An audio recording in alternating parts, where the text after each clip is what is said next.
Bom dia, irmãos. É um prazer estarmos aqui juntos. Eu estou na condição aqui de professor da EBD e nós vamos estar juntos estudando hoje a aula 4 sobre esse estudo, né, das bem-aventuranças, né? E nós vamos estar juntos aqui hoje falando sobre bem-aventurados os humildes, os mansos, conforme Mateus, né? Capítulo 5, versículo 5. Para aqueles que talvez não me conheçam, eu sou professor da EBD, da Primeira Igreja Batista de Peribé, e nós estamos aqui nesse momento participando com vocês e vamos pedir a Deus para que o seu Santo Espírito possa estar nos auxiliando nesse momento. Nosso Deus, nosso Pai, te pedimos, Senhor Deus, que Tu esteja nesse momento, Senhor Deus, nos dando o suporte necessário para que possamos, Senhor Deus, compreender melhor a Tua palavra. Que todos aqueles que estiverem ouvindo nesse momento, Senhor Deus, estejam suportados, Senhor Deus, pelo entendimento da Tua palavra através do Teu Santo Espírito, Senhor Deus. Ajuda-nos, Senhor Deus, nesse momento. Em nome do Teu Filho amado Jesus, nós pedimos, Senhor Deus, pela nossa igreja e por todos aqueles que estão aqui novamente, nós pedimos isso em nome de Jesus. Amém. Bom, nós vamos falar hoje sobre o versículo 5. Bem-aventurados os humildes. Em algumas traduções nós vemos os mansos. E a gente vai hoje conversar um pouco o que é ser humilde, o que é não ser humilde, qual é a ideia de Cristo, da palavra de Deus sobre ser humilde, e o que é ser humilde e qual é a importância de ser humilde, né, no mundo de hoje, como foi na época de Jesus também. Nós sabemos que estamos vivendo momentos no mundo, né, sempre vivemos isso de maneira cíclica aí. O ser humano sempre precisa dessa instrução para poder estar próximo à palavra de Deus, poder estar inserido no reino de Deus, e que a vontade de Deus possa ser feita na vida das pessoas que se dizem e que se tornam cristãs. Bom, nós vamos começar primeiramente vendo o que é ser humilde. Vamos falar um pouco sobre humildade no contexto do dicionário, né? Do que nós temos no entendimento da língua, da palavra em si. Ser humilde. Uma definição pode ser aquela pessoa que não é vaidosa, tem ou manifesta a virtude de conhecer suas próprias limitações. Todos nós temos defeitos, todos nós temos alguma coisa que não é perfeita. Todos nós temos alguma coisa que pode afetar o nosso próximo.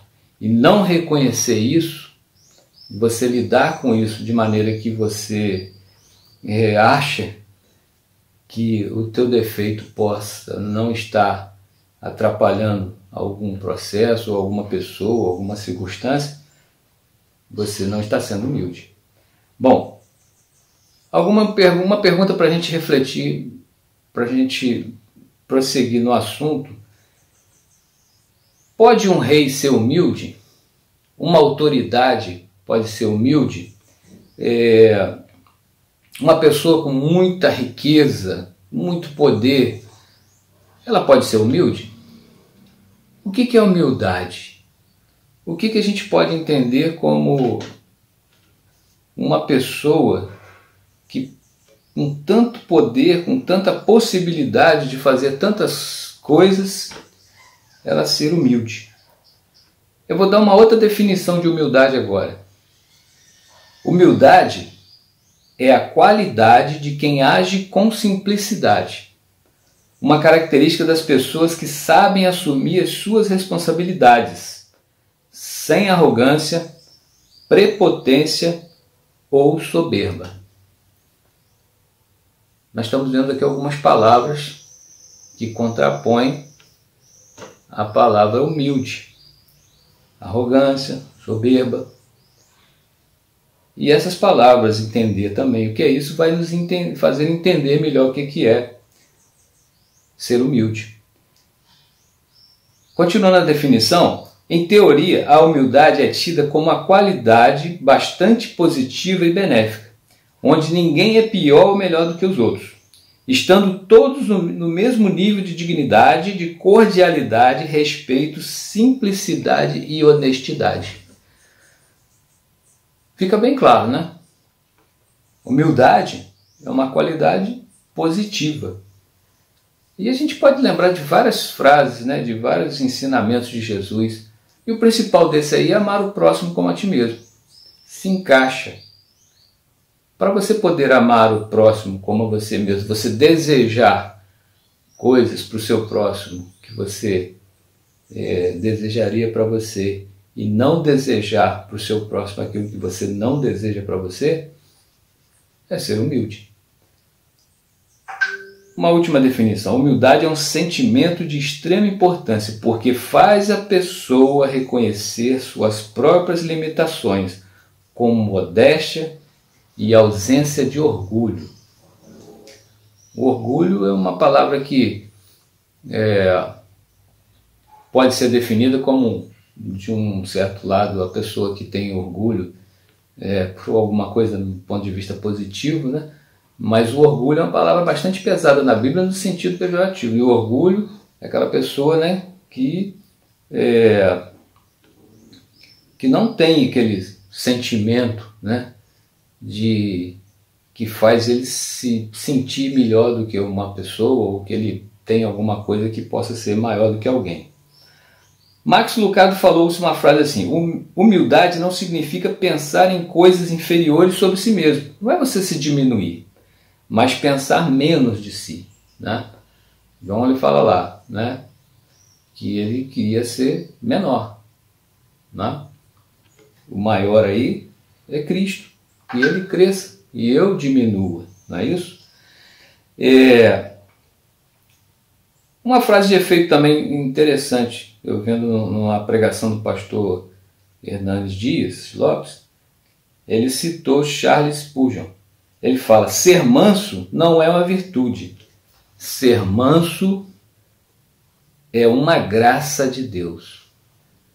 Por que eu estou falando manso e a gente está falando sobre humildade? Porque algumas versões, nas versões Almeida, corrigida, revisada, lá fala sobre manso, né? Na NVI, que a nossa igreja tem mais usado ultimamente, fala sobre humilde. Mas essas duas palavras são, né, bem paralelas aí nesse sentido. Bom, definição nós tivemos agora da nossa língua, o que é ser humilde. Agora nós vamos entender um pouco mais, no primeiro momento aqui, o que não é ser humilde. E o que é ser humilde do ponto de vista da palavra de Deus. O primeiro ponto que a gente pode pegar aqui é o seguinte. Vamos ver algumas palavras, alguns antônimos que a gente viu lá em cima, né? Arrogância, soberba, é não ser. O que é ser soberbo? Aquele que se acha superior e melhor do que os demais. Se você se acha que é melhor ou superior a alguém, provavelmente aquela pessoa a quem você está se comparando, ela vai se sentir ofendida, né? Ou talvez muito magoada, ou alguma coisa não vai funcionar muito bem nessa relação. Porque, na verdade, nós temos algumas habilidades, nós temos algumas situações em que a gente pode sobressair em alguma coisa, mas todo mundo tem alguma virtude, alguma qualidade importante. A visão do apóstolo Paulo da igreja é do corpo, né? Eu costumo falar que o corpo, qualquer situação, qualquer problema pequeno que tiver, ele pode afetar o corpo todo. Eu costumo brincar, né? A cabeça da visão da igreja de apóstolo Paulo é Cristo, né? Então a cabeça, quem manda, quem comanda o corpo é Cristo. Nós temos as mãos, né? E cada um tem sua função, até a unha, até o dedinho do pé. Mas se você tiver um bicho de pé no dedinho do pé E se você não cuidar dele, se você não poder ver através dos olhos, você poder sentir até através do seu sistema nervoso, aquela coceirinha, você não poder pegar algum instrumento para poder tirar aquele bicho, não, né, desinfetar aquela coisa, esse bicho de pé pode infeccionar e te levar a um problema muito sério. Então, nesse sentido, o corpo, todas as funções do corpo são importantes para levar a tua cabeça, o teu cérebro, a raciocinar naquilo que você tem que fazer para que o teu corpo inteiro não seja prejudicado. Então, nesse sentido, por que um vai pensar que é maior do que o outro? Se alguém que faz serviço de limpeza ou que faz alguma coisa que for, se ele não fizer, vai prejudicar todo mundo. Então, todos somos iguais. Esse é o seu primeiro princípio, né? O soberbo não pensa assim. Ele se acha. Qual o pensamento de Deus sobre isso? O temor do Senhor consiste em odiar o mal. Eu odeio a soberba, a arrogância, o mau caminho e a boca que fala coisas perversas. Provérbios capítulo 8, versículo 13. O sábio, né? Provérbios de Salomão falando isso. Em algumas traduções o termo é forte, né? Eu odeio a soberba. O temor do Senhor consiste em odiar o mal. Em Filipenses capítulo 3, versículo 3 diz: nada façais por contenda ou por vanglória, mas com humildade cada um considere os outros superiores a si mesmo. Esse é o ensinamento de Cristo. Ele vai na contramão de muitas situações que o mundo nosso está ensinando aí, né? Todas as pessoas têm que fazer o melhor de si. A Bíblia fala que o que você for fazer, se referindo aos servos, lá em Tiago, fala que você tem que fazer o melhor como se você estivesse fazendo para Deus. Então, quem agir assim, se todos agirem assim, tudo vai funcionar muito melhor. Outra palavra importante aqui é o arrogante. Ser arrogante significa, na tradução do dicionário, né? Ser altivo. Lembra daquele termo olhos altivos, né? Prepotente, ter a convicção, é aquele que é o expert, né? Em vários assuntos. Por isso, não tem interesse de ouvir as opiniões. A origem da palavra, o termo arrogante, ele se origina de uma palavra do latim que é uma palavra adrogare, e que no significado no português é como se fosse para exigir, o arrogante, né? Então o que a gente pode entender define a personalidade de uma pessoa que se acha no direito de exigir um reconhecimento e que na verdade os outros não acham. Esse é o verdadeiro se acha mesmo, né? Então ele exige. A gente tem visto na televisão ultimamente, em cima de fatos, de circunstâncias lá nos Estados Unidos, vocês têm visto aqui no Brasil, de pessoas que se acham no direito de matar as outras pessoas por determinada circunstância, que a pessoa pode até estar fazendo uma coisa errada, mas ele se acha no direito de matar aquela pessoa, ele se acha do direito por ser um juiz. Nós tivemos, infelizmente, uma situação há pouco tempo como essa, de ele estar humilhando um guarda ali, acho que não me engano de trânsito, que estava fazendo o dever dele, e o juiz: quem é você? Você não vê quem eu sou, né? E pessoas comuns, né? Eu há pouco tempo também vi um vídeo de um casal humilhando um agente de trânsito também, e falando: ele tem nível superior, você não tem nada, você não é nada, né? Como se aquilo ali fosse um pré-requisito para alguma coisa. Então, o que a Bíblia fala sobre isso? 6 coisas que o Senhor aborrece, lá em Provérbios. E a 7ª que a sua alma abomina. A primeira que vem na lista aqui são os olhos altivos. Aí depois vem a língua mentirosa, a mão que derrama sangue inocente, o coração que trama projetos iníquos, os pés que se apressam a correr para o mal, a testemunha falsa que profere mentiras e o que semeia contendas entre os irmãos. Provérbios capítulo 6, a partir do versículo 16. Mas a primeira que ele fala ali: olhos altivos. prepotência, convicção que é melhor do que o outro, né? Isso é arrogância. Você achar que a ideia que você tem, a concepção que você tem é única. Você não se coloca, né? A falta de empatia. Como a gente pode ver aqui nessa introdução, a gente vê que a humildade no sentido que a gente se refere, nada tem a ver sobre quantidade de bens, sobre a posição social, sobre a pessoa ser, né, humilde, calada, né, simplória. Não, a questão não é essa. E nós vamos entrar um pouco mais agora no assunto para a gente caminhar para esse entendimento melhor do que é ser isso, do que Jesus está falando, né? E essa felicidade da gente ser, a bem-aventurança, né, da gente ser humilde. Por que a gente tem que buscar isso? A humildade, né, ou a mansidão, o que significa isso? O que isso traz de bênção para a gente? Por que a gente tem que buscar isso? Vamos entender mais o que foi deixado por Cristo. Eu queria só fazer uma apanhada aqui, primeiro para a gente chegar ao ponto do entendimento dessa situação, da gente lembrando quem é Deus. Deus criou tudo, Deus fez tudo, Ele fez o universo, né? Ele é onipotente, onipresente, onisciente, Ele tem o poder total sobre todas as coisas, Ele sabe todas as coisas, Ele está em todo lugar. E Ele fez o universo. Há pouco tempo eu estava vendo num programa de televisão e lendo um pouco sobre isso. Hoje a gente nem fala mais na palavra universo, né? O ser humano hoje já se reporta pelo cosmos, né, pelo espaço, como multiverso, né? O que ele entendia que era o universo até pouco tempo, ele já viu que tem vários planetas, sistemas, né?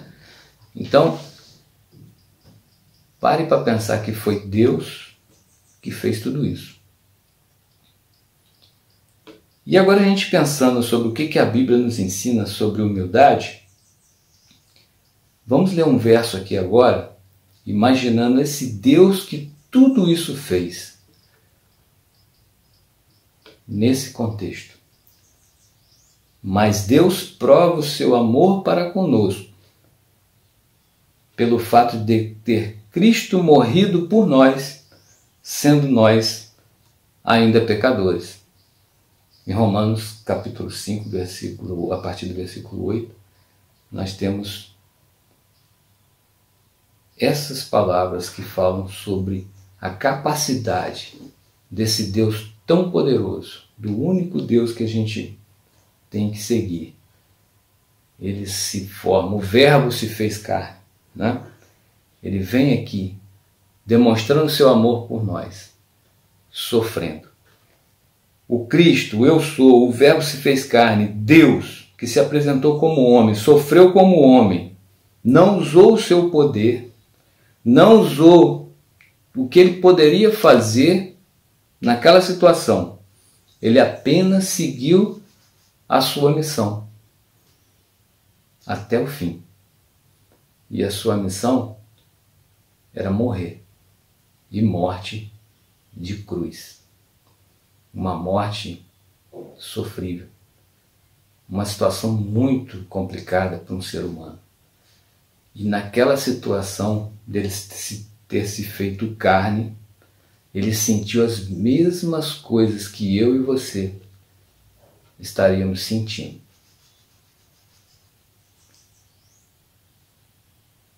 Isso é humildade.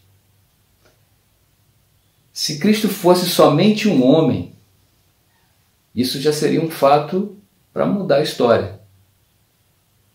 Mas além disso, para nós que cremos, ele era Deus. E para a gente não é muito mais do que mudar a história, conforme ele mudou.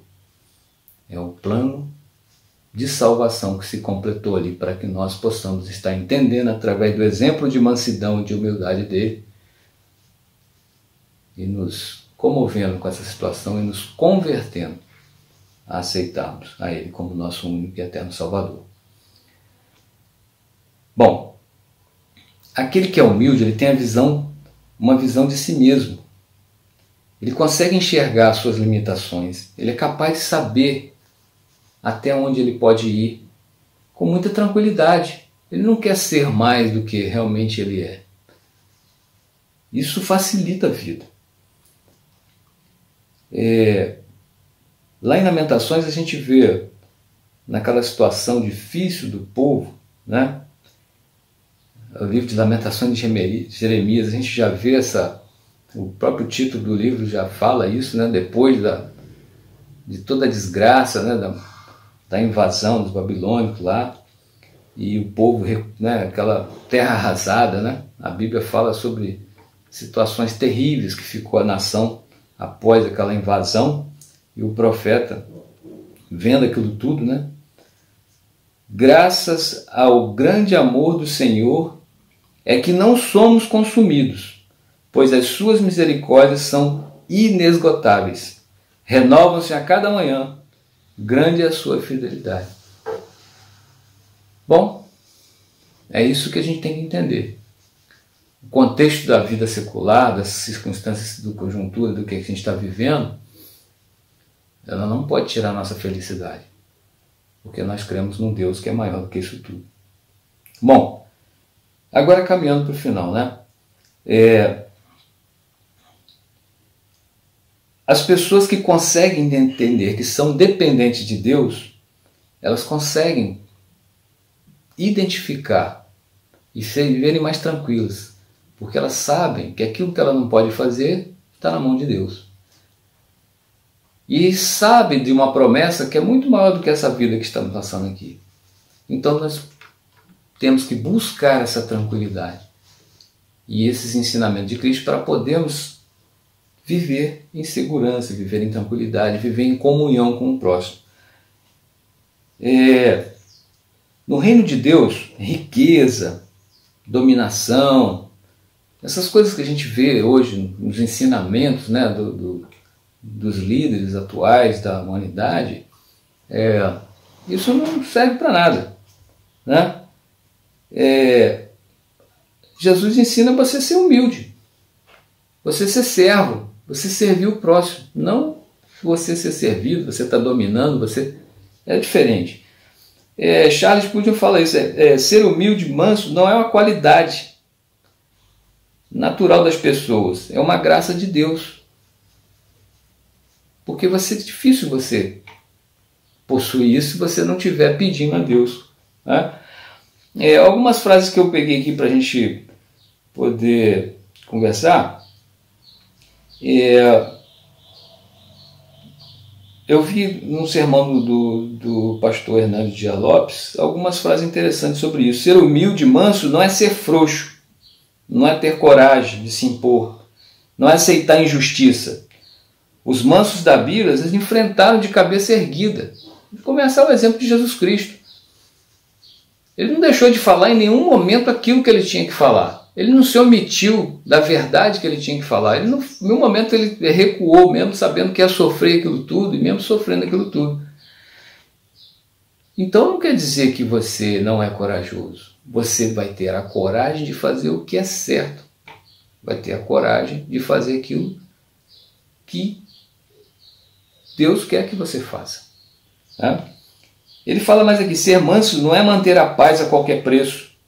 Não é esse politicamente correto que a gente hoje vê aí, que muitas vezes você se omite de uma situação para dizer que é politicamente correto. Não, você vai falar o que tem que ser dito. A palavra de Deus diz isso. Né? Não vai falar com ódio, vai falar com amor, mas vai falar. Bom, manso não é ser fraco, é ter a força sob controle. Né? Então, irmãos, a gente, com esse estudo que a gente teve aqui, com esses minutos que a gente passou, a gente conversou um pouco sobre isso. Né? E a promessa no versículo, que espere no Senhor, né? Entregue seu caminho, confia nele, ele tudo fará. Lá no Salmo 37 a gente vê isso, em outros versículos do Salmo 37 a gente vê. Aquele que o Senhor abençoa, aqueles receberão a terra por herança, mas os que ele amaldiçoa serão eliminados. Esperem no Senhor, siga a sua vontade, ele os exaltará, dando-lhe a terra por herança. Quando os ímpios forem eliminados, você o verá. A gente tem visto aí, nas pessoas que seguem um caminho diferente, qual é o fim que eles estão tendo, né? E aquilo que a gente imagina de terra como herança, né? O que a gente tem visto, essa situação da gente imaginar o que seria isso, a gente tem um entendimento de que é aquilo que a gente vai ter aquilo que Deus prometeu para que nós tenhamos nessa vida. Tá?